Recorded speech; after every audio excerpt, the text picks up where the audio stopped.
प्रभु मानसिक भाव को बहुत जल्दी स्वीकार करते हैं। एक आचार्य चरण से किसी ने, बहुत ही कंजूस स्वभाव के थे, तो उन्होंने पूछा कि देखो प्रगट सेवा में तुम पैसा खर्चा नहीं कर पाएंगे, किसी किसी का पैसे में बहुत मोह होता है, पर सत्संग में सुना है कि सेवा से भगवान बहुत जल्दी रीझ जाते हैं। सेवा करने का भाव है पर पैसा ना खर्चा हो, ऐसी कोई सेवा बताओ। तो ऐसी सेवा तो मानसिक सेवा ही है। तो बोले तुम मानसिक सेवा शुरू करो, भाव में ऐसे प्रभु को देखो और उनको आप जितने पदार्थ चाहे वो पहनावें, जितनी सामग्री चाहे वो समर्पित करें, जितने भोग चाहे वो पवावें, ऐसा कर सकते हैं। उसको बहुत अच्छा लगा। कंजूस स्वभाव का था पर कहीं ना कहीं सत्संग से भाव आ गया था। वर्ष हो गए, प्रभु को भोग लगाता, प्रभु रोज नियम से, क्योंकि पैसा नहीं खर्चा होना। एक दिन क्या हुआ, दूध में चीनी थोड़ी ज्यादा हो गई तो उसको बड़ा कष्ट हुआ, और भावना में ही दूध में चीनी मिला रहा था, थोड़ी ज्यादा हो गई भावना में ही, कंजूस स्वभाव, तो बड़ा कष्ट हुआ। तो ठाकुर जी प्रकट हुए, एक थप्पड़ मारा और कहा इसमें पैसा लगता है क्या तुम्हारा? मानसिक सेवा का फल ये हुआ कि प्रगट में ठाकुर जी का वो गोपाल जी की सेवा कर, जैसी भावना की जाती वैसे हमारे गोपाल जी यार भाव रखते हैं, फिर दोस्त भाव रखते हैं। उनका सारे इसमें तेरी चीनी में पैसा लगा क्या, क्यों तू जलने लगा कि ज्यादा चीनी हो गई? एक भगवत साक्षात्कार हो गया, प्रभु ने स्पर्श कर लिया मानसिक सेवा से। मानसिक सेवा का बड़ा प्रभाव, प्रगट में भी उसका प्रभाव झलक जाता है। पूज्यपाद श्री रघुनाथ दास गोस्वामी राधा कुंड में, जिनकी समाधि विराजमान है, राधा कुंड में विराजमान थे। स्वास्थ्य गड़बड़ हुआ तो श्री वल्लभाचार्य जी के निज वैद्य गए। समस्त ब्रजवासी जन थे, बाबा सैया पे पड़े हुए थे, बड़ा कष्ट था शरीर में। बड़े बड़े महापुरुषों को कष्ट शारीरिक देखे गए, वो क्या लीला है ठाकुर जी जाने। वो अपने भक्तों का कष्ट लेते हैं या प्रारब्ध भोग होता है या भगवान का विधान होता है, इसका निर्णय भगवान जाने।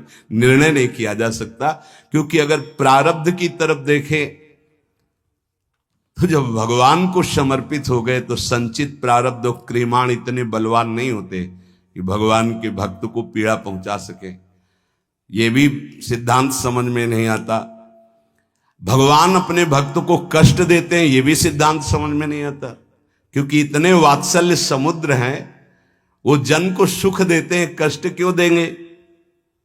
अब वो भक्तों का अपने कष्ट ले लेते हैं, ये थोड़ा समझ में आता है कि जो सिद्ध महापुरुष होते हैं वो अपने निज जनों को स्वस्थ और सुखपूर्वक भजन में लगे रहे, इसलिए वो ऐसा।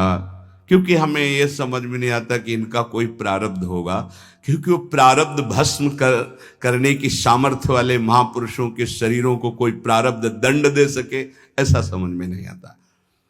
भगवान को जो समर्पित हो गया, पीछे एक बार सत्संग में ध्यान कीजिए, सुनाया गया था कि नाम जापक में इतनी अपार सामर्थ्य है, वो प्रारब्ध को भस्म कर देता है, प्रारब्ध स्वतः ही नष्ट हो जाता है।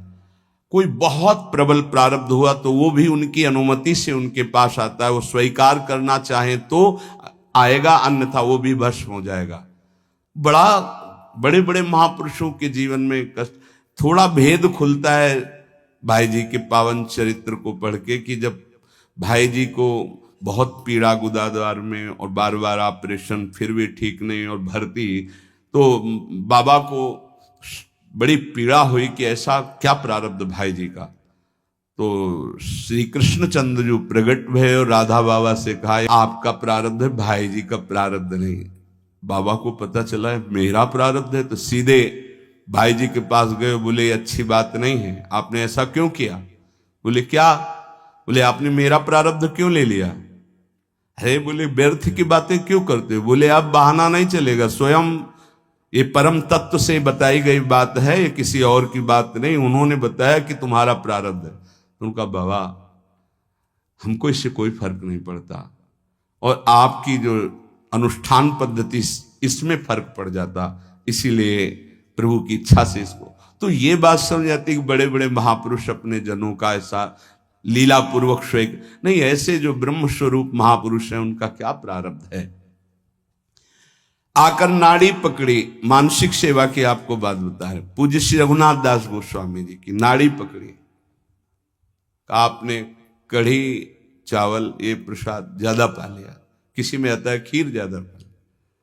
ब्रजवासियों ने कहा है वैद्य जी संभाल के बोलिए, जब से बाबा ब्रज में आए नियम है और हमारी वाणी जी में लिखा है, ब्रज का तक्र और लोन, नमक और मठा के सिवा कुछ जीवन में नहीं पिया बाबा श्री रघुनाथ दास गोस्वामी महाराज। ऐसे महापुरुष ब्रज का तक्रलोन ब्रज को लियो परस्यो नहीं कछुआन, तक्रलोन ब्रज को लियो परस्यो नहीं कछुआन, नमक और मठा के सिवा कुछ नहीं। तो उनका हम वैद्य की छोड़ देंगे, अगर इनके उदर में अभिवमन करवाओ और कढ़ी चावल या खीर कहीं कहीं आता, अगर ना निकले तो हम वैद्य की छोड़ देंगे, हम नाड़ी पकड़ के कहते इन्होंने पाया है। तो सबको लगा क्या एकांत में ऐसा भी होता है क्या कि बाहर से नमक मठा और अंदर, तो हंस पड़े पूज्य श्री रघुनाथ दास बोले, जिस देश के हम प्रसाद को पाया उसी देश के तुम वैद्य हो। अर्थात साधारण ने लीला में प्रवेश पाए, आचार्य चरण के वैद्य थे। तो वैद्य जी हंस दिए। तब सबको पता चला कि मानसिक में जो भोग लगाया था वो पाया, तो प्रगट में उसका प्रभाव। अगर हम थोड़ा भी मानसिक भाव अपने ठाकुर जी के समीप करने लगे तो बहुत जल्दी लाभ प्राप्त हो जाए। 5 मिनट का है, जो नित्य सेवा में लगे उनका तो मानसिक भाव बनता ही है, उनको बनाने की जरूरत नहीं, अपने आप बनेगा। प्रगट सेवा का प्रभाव है। तो जैसे आप लोग घर गृहस्थी में हैं तो 5 मिनट 10 मिनट बैठ करके थोड़ा भोग लगाना सीखे, मानसिक भोग लगाना सीखे, मानसिक सेवा करना सीखे। जैसे मानसिक भोग लगाने में है, आप ऐसे भावना कीजिए सामने प्रिया प्रीतम विराजमान है, सुंदर चौकी जो चांदी के कवर से मड़ी हुई, पैसा लगेगा क्या, चांदी के कवर से मड़ी, सोने की बड़ी थाल है, छोटी छोटी कटोरियों, एक में कढ़ी, एक में ये अमुक अमुक, जितने पदार्थ चाहो ध्यान कर करके, इसमें गुजिया, ये गुलाब जामुन, ये सब पदार्थ, और फिर अपने हाथ से पवा रहे, प्रियाजू को पवा रहे, फिर लालजू को पवा रहे। जब लालजू की तरफ कर रहे तो हमारा हाथ पकड़ के प्रियाजू की तरफ, वो उनकी तरफ, प्रेम का ऐसा खूब आनंद लूटो। 5 मिनट अगर शुरू कर दोगे तो जन्म जन्मांतरों की मलिनता नष्ट हो जाएगी। पर यह मानसिक सेवा अपवित्र हृदय से नहीं हो सकती, ध्यान रखना। तुमको सूक्ष्म बात बता रहे हैं, अगर आप अपवित्र हृदय वाले हो तो तत्काल आपके मानसिक में ही मन गंदी बातें फेंक देगा, इष्ट के प्रति फेंक देगा। आप घबरा मत जाना। ये कई प्रश्न ऐसे एकांत में किए गए, इसलिए बहुत सावधान।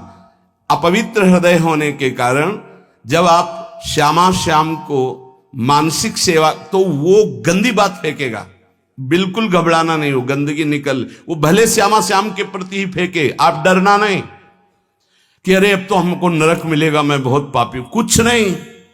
ये गंदगी की एक वृत्ति है जो निकल रही है बाहर। आप अपने निष्ठा में बिल्कुल रहें, वो आप नहीं है, वो गंदगी है जो अंदर भरी हुई है। इस बात को बैठा लोगे तो विचलित नहीं होगे, नहीं बहुत से विचलित हो जाते हैं। एक ने कहा कि मैं विश्व का सबसे बड़ा पापी हूं, बड़ा पवित्र हृदय वाला है, मैं बहुत पापी हूं, मैं प्रिया प्रीतम को जब सेवा में तो मेरा मन ऐसा ऐसा, तो उनका कोई बात नहीं। अरे ये मन गंदा है तो जहां जाएगा वहां दुर्गंध है, तो आप अच्छी जगह जाओगे तो दुर्गंध ही वो फैलाएगा। ये दुर्गंधी युक्त मन की वृत्तियां हैं, घबराने की जरूरत नहीं है। आप जब भजन में बैठेंगे, मानसिक सेवा में बैठेंगे, बिल्कुल खुली बात सुन लीजिए, ये गुरुदेव पर, इष्ट देव पर सीधे गंदगी फेंकेगा। आपको बिल्कुल घबराना नहीं, कोई अपराध नहीं, कोई पाप नहीं। आप अपनी सेवा में, बहुत गंदा है ये, आप भोग लगाओगे वहीं वो गंदी बात रखेगा, वहीं गंदगी फैला देगा, वो भोग लगाने ही नहीं देगा। आप देखना, अगर आपका हृदय मलिन है, अभी पवित्र नहीं हुआ, तो ये उपद्रव रच देगा। आपको बिल्कुल नहीं घबराना, बार बार शांत होना है। आपको बार बार वही अपनी चेष्टा करनी, मैं भोग लगा रहा हूं प्रिया प्रीतम, नाम जब और वाणी गायन से हृदय बहुत जल्दी पवित्र होता है। अगर आपका आहार अशुद्ध है, गंदा भोजन, गंदा पेय, गंदा संग, गंदे आचरण, तो आप कर ही नहीं सकते, 5 मिनट नहीं कर सकते। ध्यान रखना, पहले आहार अपना शुद्ध कर लो। ये गंदे पेय जैसे शराब आदि है, मांस आदि है, ये सब गंदे हैं, इनको खाने से हृदय मलिन हो जाता है। एक बार कदम गंदगी से निकाल दिए तो दोबारा भाइयों मत रखना, क्योंकि ये जीवन बड़ा अमूल्य है। हृदय गंदा हुआ तो एक बार चढ़कर परमार्थ की तरफ से उतरने पर दोबारा चढ़ने का रास्ता ये माया नहीं देती। बहुत सावधान।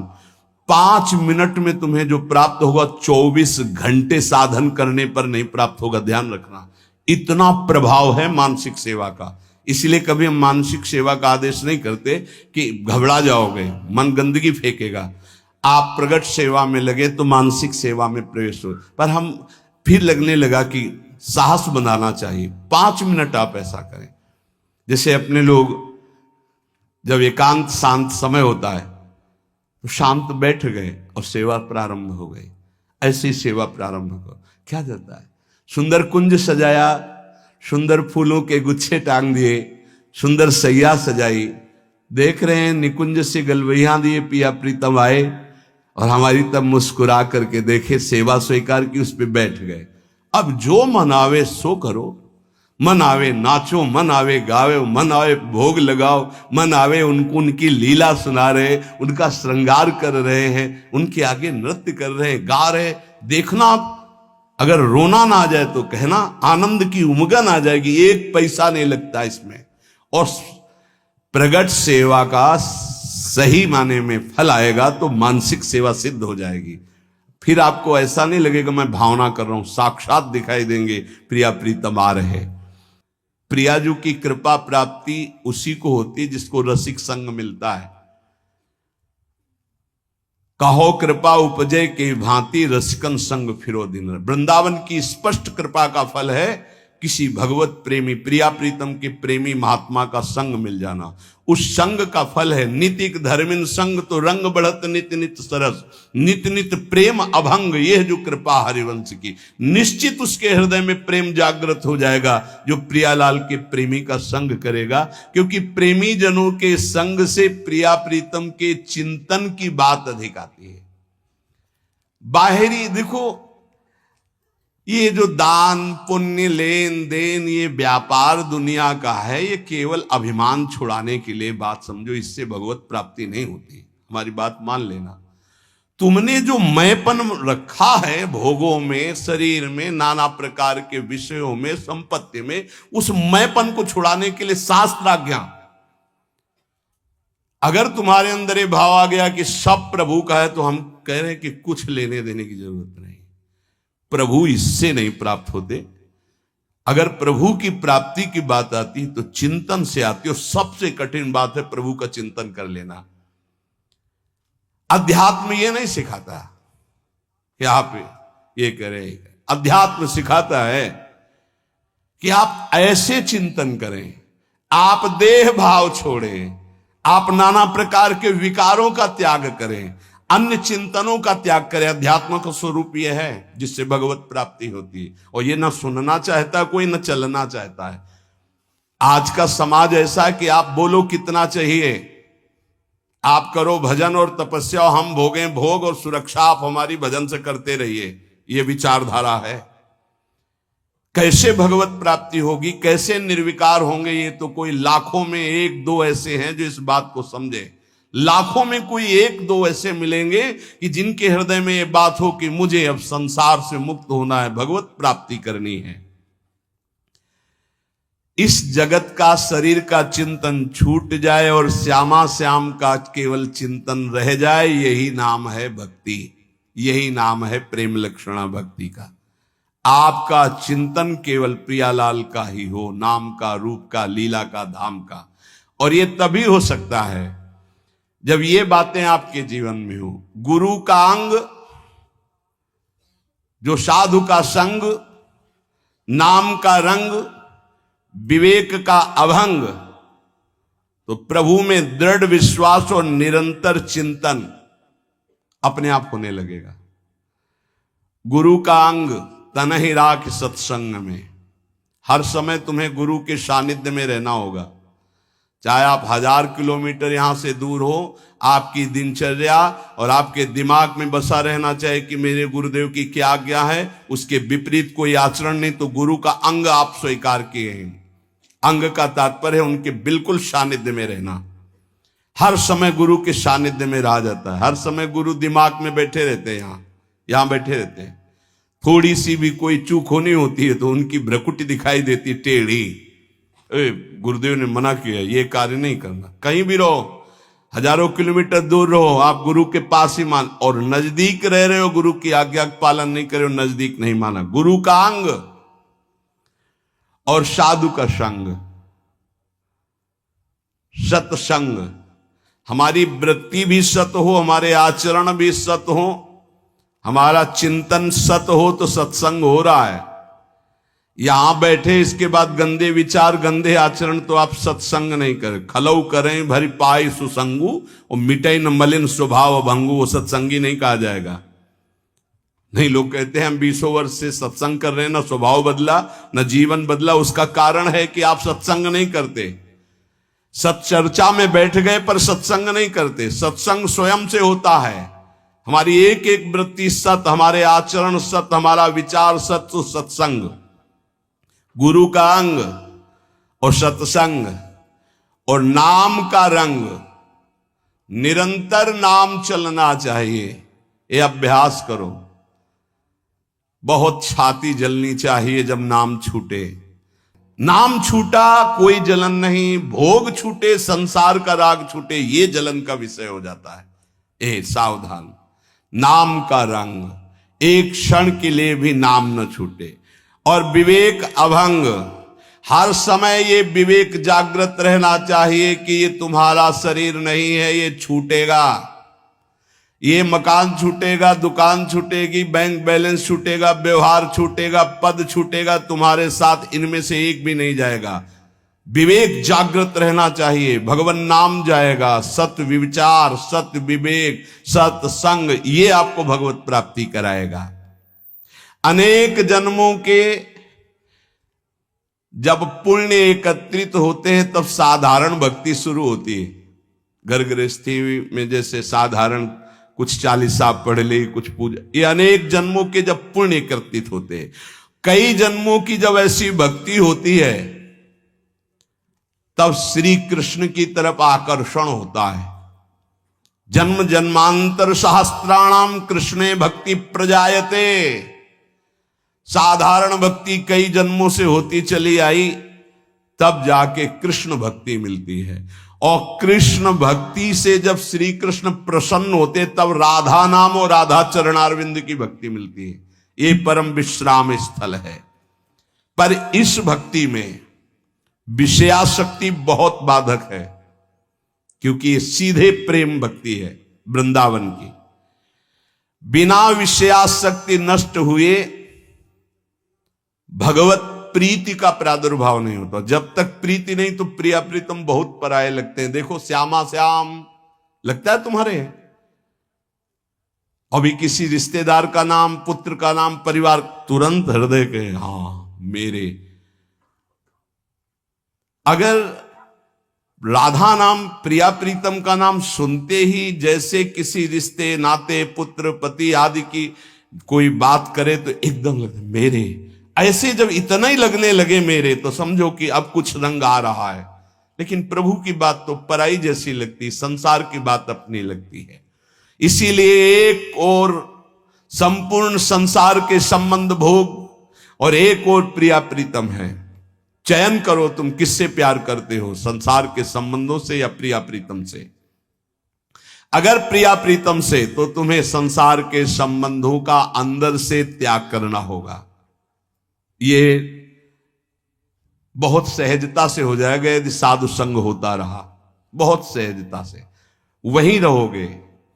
भेष परिवर्तन की जरूरत नहीं है, स्थान परिवर्तन की जरूरत नहीं है, उद्देश्य परिवर्तन की। जहां उद्देश्य हुआ श्यामा श्याम की प्राप्ति को, वहीं आपके अंदर समस्त संबंध जो मायाकृत हैं आप देखोगे ढीले हो गए, वो कटने लगे। साधक को इस युद्ध में अकेले संपूर्ण संसार से युद्ध करना है। ये बड़ा सूक्ष्म विषय है, बार बार इसीलिए कहते हैं। हर व्यक्ति हमारे चिंतन को खींचता है, खास बात है, चाहे वो द्वेष से या हो चाहे या राग से हो, वो खींचता है हमारे चिंतन को। हमारा चिंतन अखंड प्रभु की तरफ हो, इसलिए सारे संसार के संबंध से युद्ध करना है। ये कला सीखनी होगी कि मिलना है, बात करना है, लेकिन हमारा संबंध किसी से नहीं। भगवत भाव से मिलना है, खूब प्रीति भाव से मिलना है, लेकिन अंदर उनके राधा वल्लभ लाल देखोगे तो बच जाओगे। चिंतन तुम्हारा कोई नहीं चुरा पाएगा।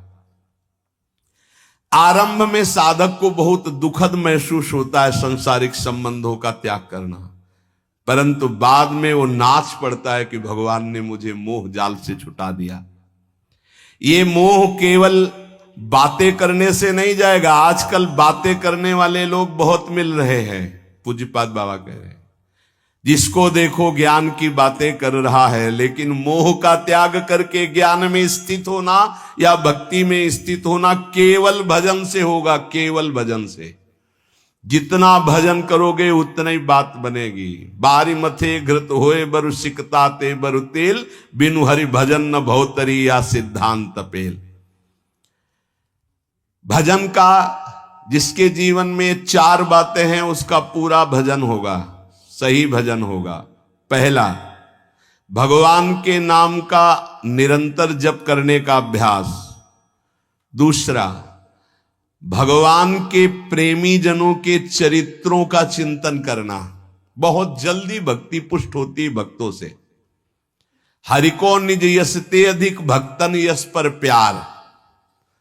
अगर रोज भक्त नामावली का आप पाठ करेंगे तो आपकी भक्ति बहुत पुष्ट हो जाएगी। भक्तन की नामावली जो करी है चित लाए, ताकि भक्ति बढ़े घनी और हरि होए सहाय।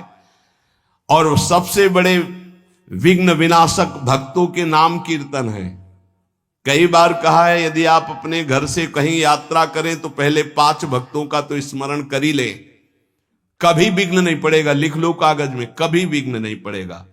भक्ति भक्त भगवंत गुरु चतुर नाम बपु एक, इनके पद बंधन के नासत विघ्न अनेक। पहले धैर्य रखो। जब आप वाहन पे बैठने जा रहे हो घर से बाहर, तो पहले 5 भक्तों, किसी 5 भक्त का स्मरण कर लो, कुछ याद कर लो भक्तों के नाम। ये जीवन की बहुत अमूल्य धन है। 5 भक्त, प्रहलाद नारद पराशर पुंडरीक व्यास अम्बरीश सुख सौनक भीष्म दाल ध्यान रुक्मांगद अर्जुन वशिष्ठ विभीषण आदि। ऐसे तुम्हें याद नहीं है तो ऐसे नागरीदास जी की जय, हरिवंश महाप्रभु की जय, स्वामी हरिदास जी की जय, बिहारिन देव जी की जय, सेवक जी महाराज की जय, ध्रुवदास जी की जय, वृंदावन दास जी की। जो भक्त याद आवे 5 भक्तों का याद। भक्त नामावली जो रोज पाठ करता है, उसके हृदय में घनीभूत भक्ति, ठोस भक्ति, जिसमें कोई विकार ना प्रवेश कर पावे, क्या जाता है। हमें लगता है अगर ध्रुवदास जी कृत 42 लीला में जो भक्त नामावली सब महान भक्तों के नाम है 30 मिनट में हो जाएगी, जल्दी से करोगे तो। 7-8 मिनट में श्री भगवत रसिक जी द्वारा की हुई भक्त नामावली हो जाती है, अगर रफ्तार से करो। हम सो इन साधुन सो। तो हमें जीवन जब भक्ति में बनाना है तो पहला नाम जब प्रभु का, और दूसरा भक्तों के चरित्र, भक्तों के नाम। हरि को निज यस्ते अधिक, भक्तन यश पर प्यार। ये बात समझ लीजिए। कुछ भक्तों की नामावली सबको रोज करनी चाहिए। अपने यहां भगवत कृपा से श्रृंगार के बाद रोज होती भक्त नामावली, सबको करना चाहिए। अगर बड़ी नामावली करनी हो तो ध्रुवदास जी का, छोटी नामावली तो भगवत रसिक जी ने 7-8 मिनट में हो जाती है। तीसरा, अपने आराध्य देव को ध्यान में रखते हुए चलना फिरना, उठना बैठना। ये जो बिहारी जी का रूप है, जो राधा वल्लभ जी का रूप है, राधा रमन जी का रूप है, ये किसी मूर्तिकार ने नहीं बनाया, स्वयं प्रभु प्रकट हुए हैं प्रिया प्रीतम से। बार बार आदेश भी आचार्य चरण कहते, राधा वल्लभ लाल को हृदय ध्यान मुख नाम। तो ये छवि विराजमान कर लो अपने मानस पटल पर। राधा वल्लभ जी को बार बार देखो और फिर वो आप मानस पटल पे विराजमान करो। तीसरा, अपने इष्ट का ध्यान करने का अभ्यास। और चौथा, जो आपने उपदेश सुने हैं वैसे चलने के बाद सच्ची मानिए, थोड़ी देर आपको बुरा लगेगा, जो मन है वो आपका बुरा महसूस करेगा संतों की बात को, पर यदि आप मान जाओगे तो प्यारे निहाल हो जाओगे। बिल्कुल आपके ही लिए केवल बात होती है, केवल आपके लिए होती है। उस समय आपको जरूरी लगता है कि हमारे मनोवृत्ति में बाधा क्यों पहुंचा रहे हैं, हम जैसा चाहें वैसा कर सकते, नहीं कर सकते। तुम जैसा चाहो वैसा कोई नहीं कर सकता, क्योंकि सब स्वतंत्र नहीं है, ईश्वर है, सबके ऊपर ईश्वर। फिर आप तो गुरु को बिके हुए हो। अगर आप भगवत चरणारविंद के शरणागत हो, आप बिके हुए हो, आपका अधिकार का है। आपको कहा जाए खड़े रहो, यही तो वहीं खड़े रहो, तब आपकी शोभा है। अरे क्यों खड़े रहे, हम चले गए, ये आपकी शोभा, ये समर्पण की शोभा नहीं। समर्पण की शोभा तो वही है कि जो आदेश किया जाए उससे। चौथी बात है, जो शास्त्र आज्ञा, गुरु आज्ञा, संत आज्ञा हुई उसके अनुसार जीवन चलावे। प्रभु से मन जोड़ना है और संसार शरीर से मन को हटाना है। वो बड़े भाग्यशाली जन हैं जो विषयों से मन को हटाकर प्रभु में जोड़ते हैं। बड़े कृपालु प्रभु हैं। देखो, ज्यादा हट करोगे कि हमें भोग चाहिए तो हरि गुरु दे देंगे, हमारी बात मानना।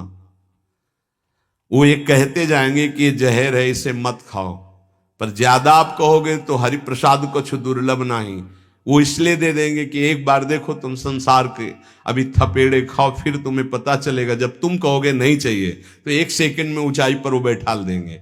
अगर पहले ही उनकी सलाह मान लो तो तुमको थपेड़े नहीं खाना पड़ेगा, जलना नहीं पड़ेगा, निकल जाओगे। मनुष्य जन्म का महान कर्तव्य निरंतर भगवत चिंतन करते हुए भगवत प्राप्ति कर लेना है। जो भजन मार्ग में चल रहे हैं उनको ये बात ध्यान रखनी चाहिए कि जैसे संपूर्ण नदियां समुद्र में स्वयं आकर मिलती है, ऐसे रिद्धियां, सिद्धियां, मोक्ष जो चाहोगे वो सब अनायास मिल जाएगा आपको।